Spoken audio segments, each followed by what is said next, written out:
if the range cooperates. And,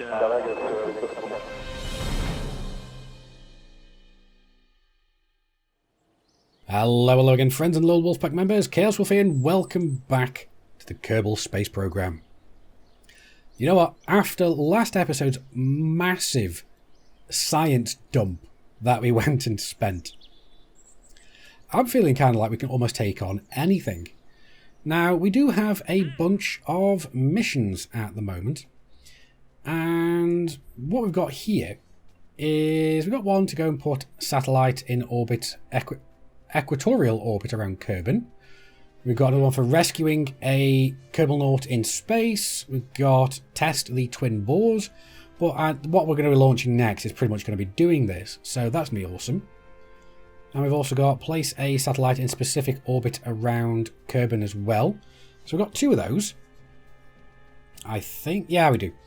And we've also got test the Airstream shell. We don't really need this one. Test a Separatron in a suborbital trajectory over Kerbal.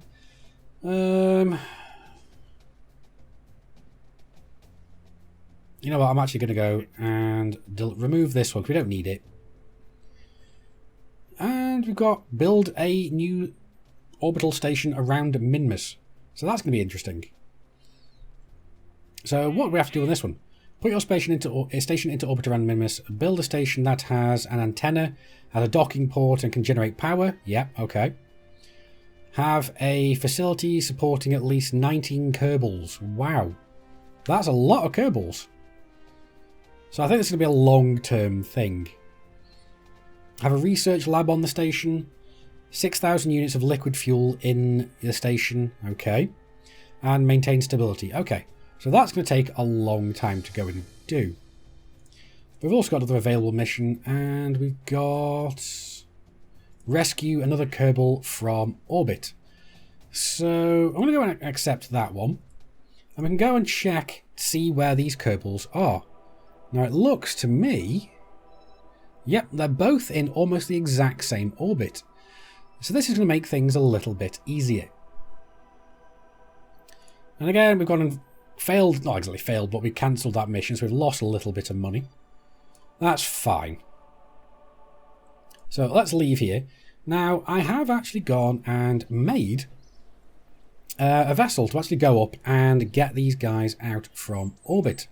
And I actually teased this a little bit on my own Facebook group as well as another specific Kerbal Space Program one. And I called it my mystery payload. Now let's actually go and have a look at it. Here it is. This is my mystery payload. This is the JSS Watchtower. Yeah, you may have already guessed what this might be. But you also may see that I've actually gone and jerry-rigged a bunch of fairings and stuff around here because we'd only have the small fairings.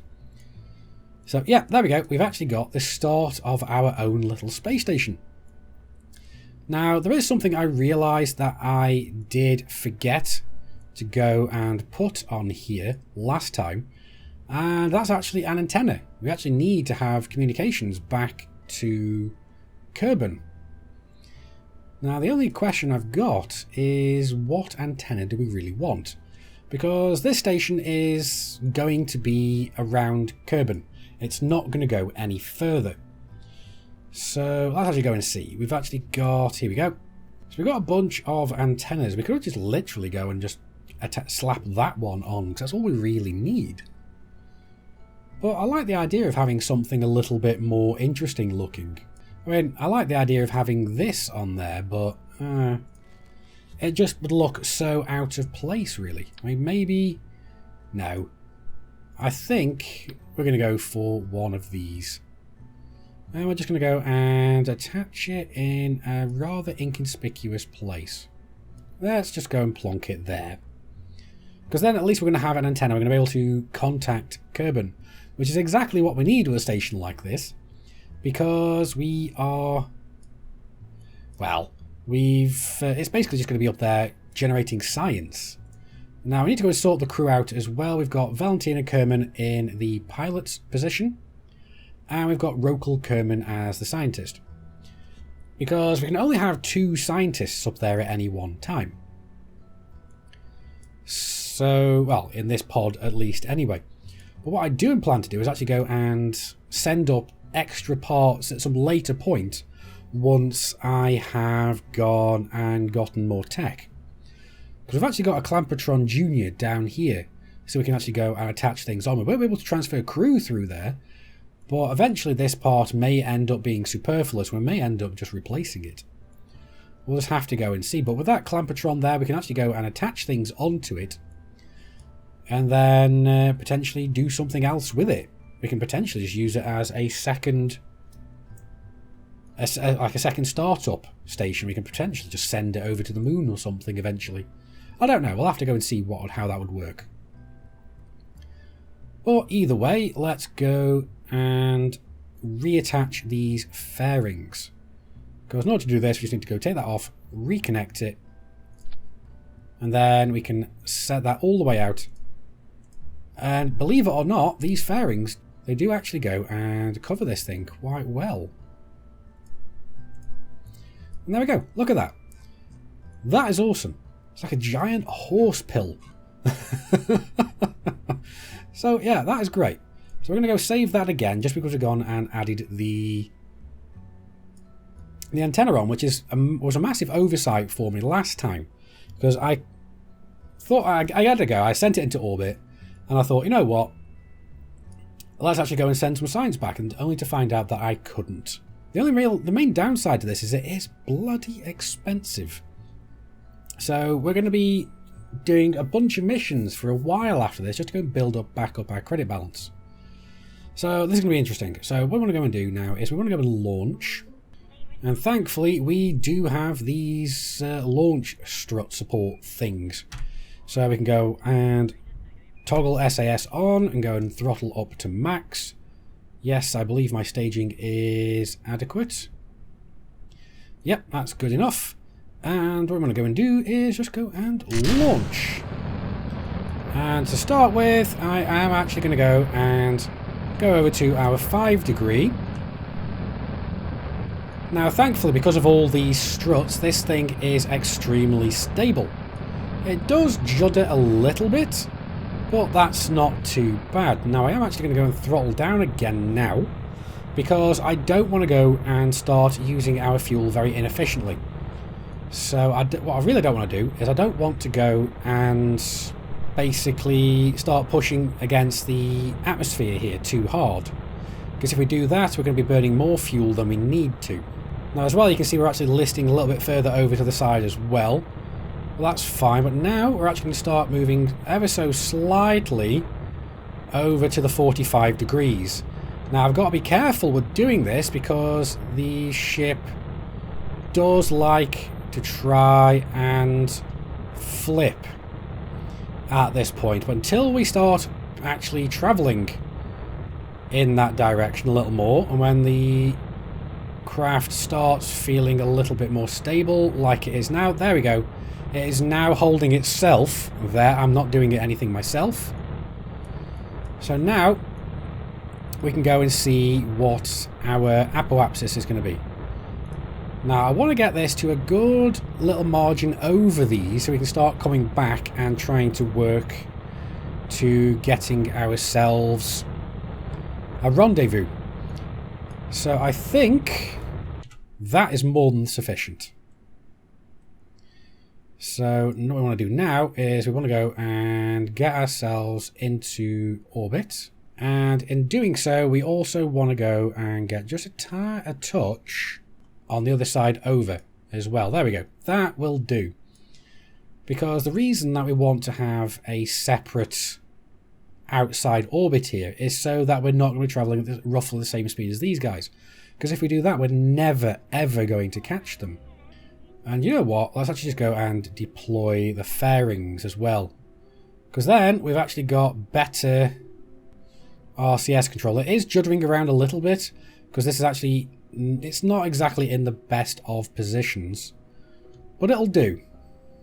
Now I need to keep an eye on our fuel because we're going to try and hope to go and and circularize with the fuel that we've got in this particular set of tanks. Hopefully we're going to be able to do it. If not, it's not the worst thing in the world, because we do have an entire next stage. We've got an entire mainsail here. Not only that, but we've got another stage here. So this isn't going to be a massive, massive problem. And we're about 30 seconds away from the node. We're going to want to go and start burning for about 15 seconds. So we're getting close. It's 3, 2, 1, go.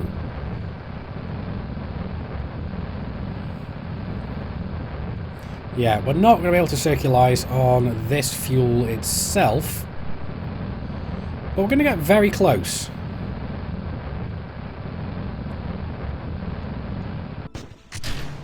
And there we go. We're going to carry on. And just look at them going. So symmetrical. It's really nice. And I suspect those are going to fall back down to Kerbal as is. So we're nearly circularized. There we go. And we are circularized.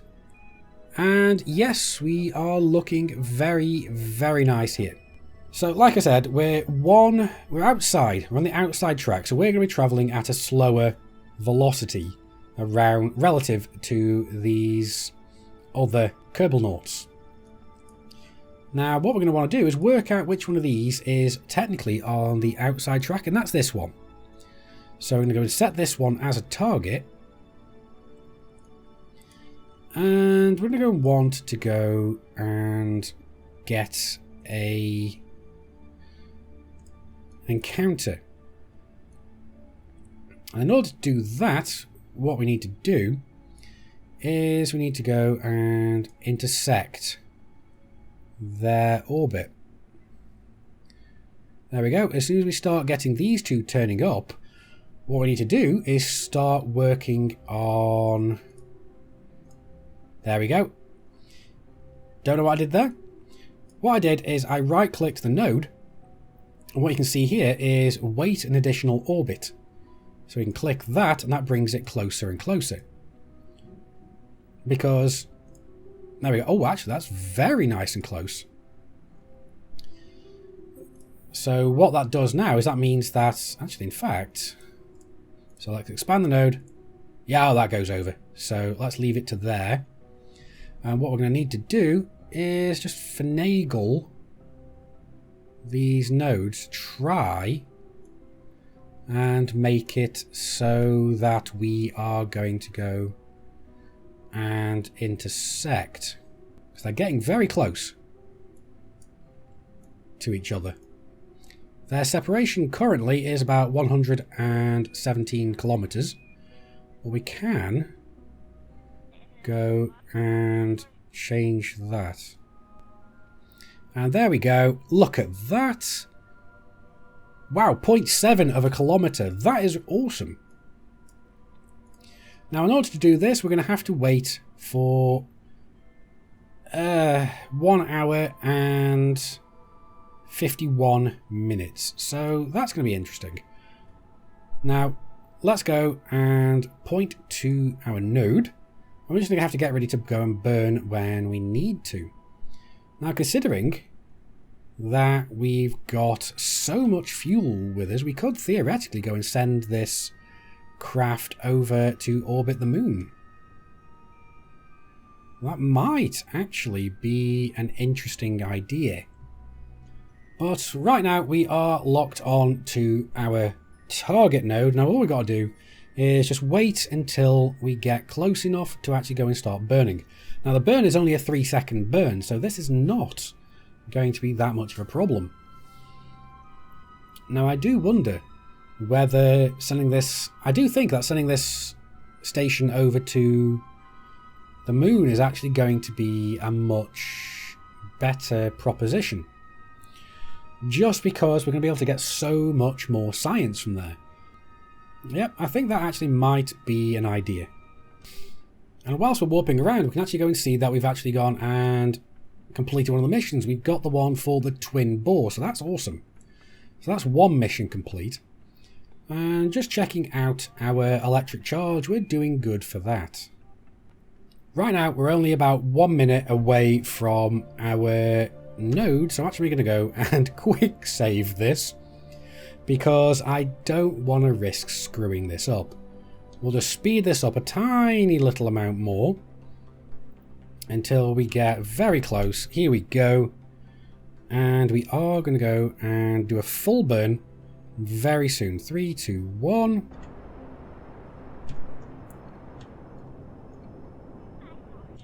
There we go. Now we should be set on a very, very nice intercept course. Yes, our intersect there is 0.8 of a kilometre, so it's nearly as good. Now we are travelling this way around by the looks of it, and what we're going to go and do is we're going to go and warp to about here. Now let's go and see. There we go. That's the guy that we're actually going and coming to go and rescue. Look at that for a nice little... Ooh, that is nice. Warp complete, out of map. So our target is over in that direction. So what we need to go and do is turn on the RCS. We need to go and start moving over to them. But we also need to go and slow ourselves down because you can see, because they're over in that direction, we want to slow ourselves down in relation to our target.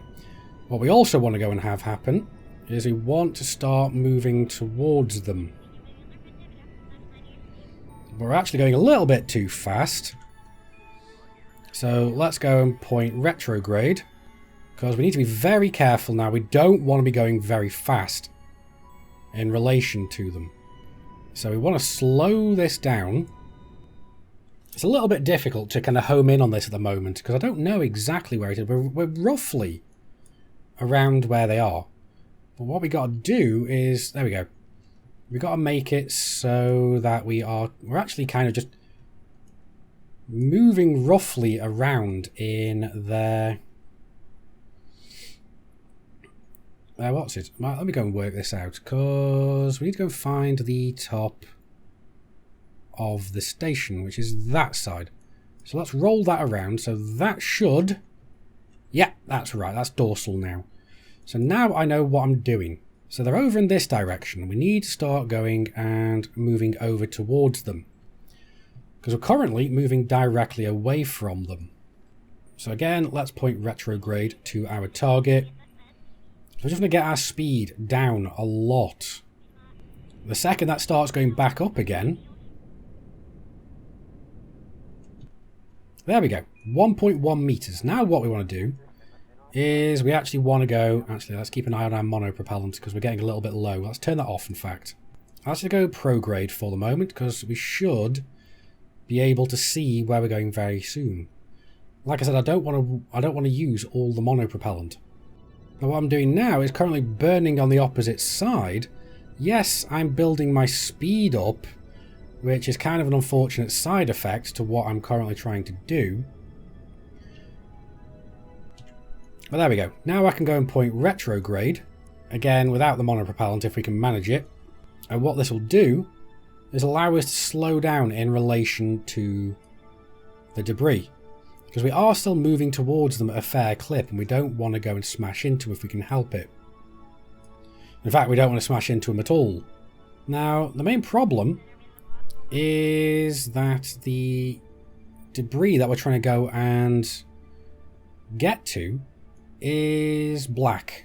And space is also black. So we want to be very, very careful. Now I suspect we're still a good distance off. I mean, let's go and see. We are wreckage. How far are we away? We're currently still a good distance away from them. We're getting closer, so I think we're okay for the time being. There he is. You can see him right there. Now what we want to do is start working our way a little bit more towards him. There we are. Let's actually go and point retrograde now.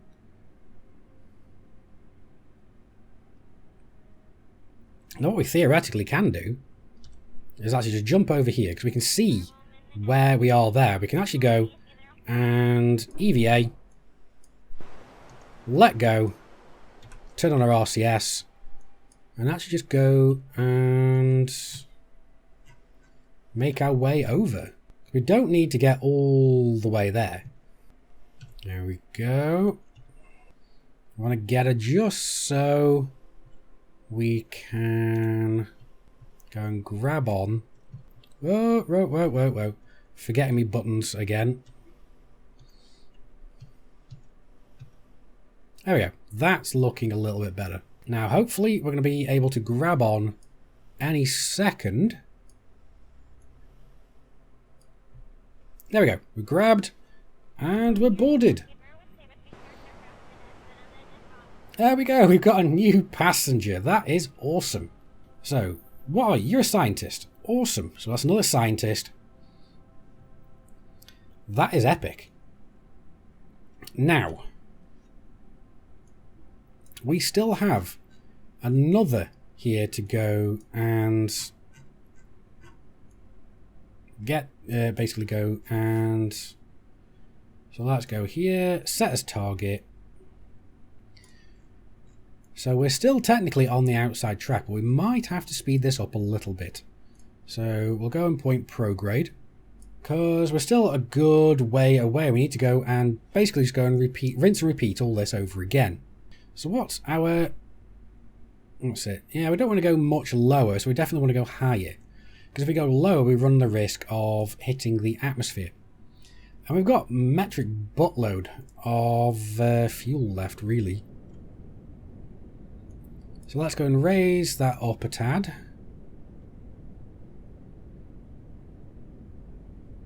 It's about there. And what we're going to want to do is we're going to go and add a maneuver here. I'll just see if we can go and bring these two together. So again, let's go and there we go. Look at this. This is not many revolutions. And that is damn close already. So now what we need to do is just finagle this a little bit to go and get ourselves an encounter.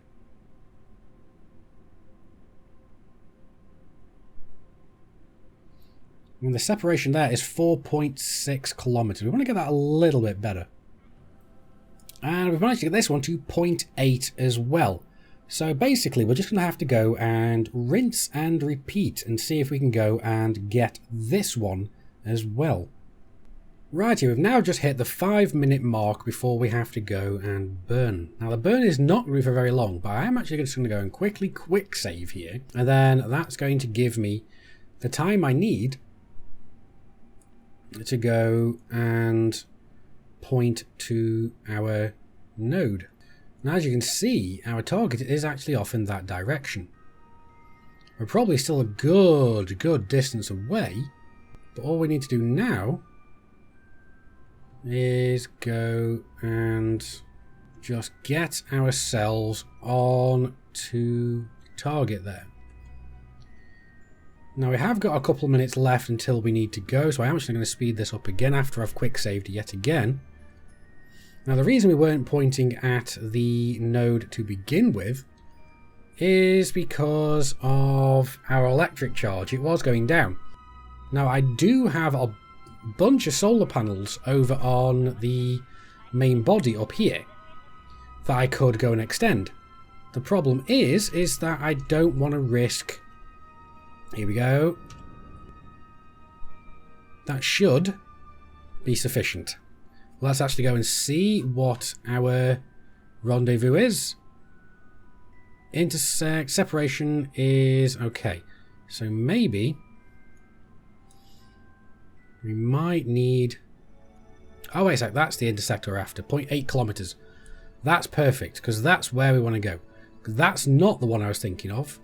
So we're going to go and remove that one and warp here. Now again, we're pretty much just going to have to go and finagle this yet again, so that we are going to be... Now let's have a look at prograde. Currently, we're still a ways off, so actually we're just getting very close now. So, okay, so there he is. You can actually see him, he's right by the star. So we're going to have to go and point the other way around and go and start working our way towards him. That was actually a very, very nice little burn there.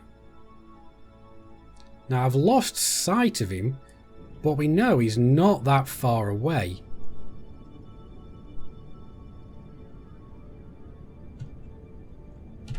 Oh, no, see X. Right, so we've got travelling at 8 meters per second, and we are roughly going to go and pass him by. Now, where is he? We should be able to catch sight of him soon. And again, let's go and point retrograde, because as soon as we get close enough, we're going to want to slow ourselves down, so that we're not going too fast past him. Right, there he is. I can see him right there. And in fact, can we see our ship at all? Yes, there it is. It's right there. So what we can do... Oh, she's in a little... Oh, cool. What is she as well? She's a pilot. Alright, okay. So what I'm thinking is we can just go an EVA. Let go. RCS. And she can make her way over to us. This is going to work a lot better. It saves finagling the ship. Now we're coming in quite hot, so we want to slow ourselves down. There we go. We are almost ready to just come and get ourselves on board. So grab, and there we go. Look at that. That is awesome. We've just gone and made 2 rendezvous in 1 episode. This is awesome. Now, the question on my mind at the moment is we've actually got a lot of fuel left. And we've got a lot of thrust. I do wonder whether or not we actually want to go and send this station to the moon. I am wondering whether that's actually a possibility. I suspect that it is. So that is a question for another day though, because what we're going to go and do is we're just going to go and point prograde, and we're going to go and change that to orbit, because we don't want to carry on looking at that target anymore, because we don't need it. Not anymore. But the question remains is, do we want to go to the moon, or do we just want to orbit Kerbal? Because obviously it's going to be easier to go and connect other parts to the station if we're orbiting Kerbal. But we're going to get more science if we go to the moon. But I think I'm going to go and ponder this another day. So we're going to go and call this episode where it is, because I've been going for an hour. I've no idea how long this episode's actually going to be, because there was a lot of sitting and waiting around. Now, I do hope you enjoy this video. Like it if you liked it, dislike it if you didn't. Neither of those good enough for you, that's what the comments are for. Let me know if this has actually proved useful to you with actually going and making your own encounters a little bit more successful. Anyway, I've been Commander Chaos Wolf from Sci-Fi Gaming. You guys, as always, have been epic. I will see you soon. And until next time, my fellow Kerbalnauts, keep flying and stay shiny.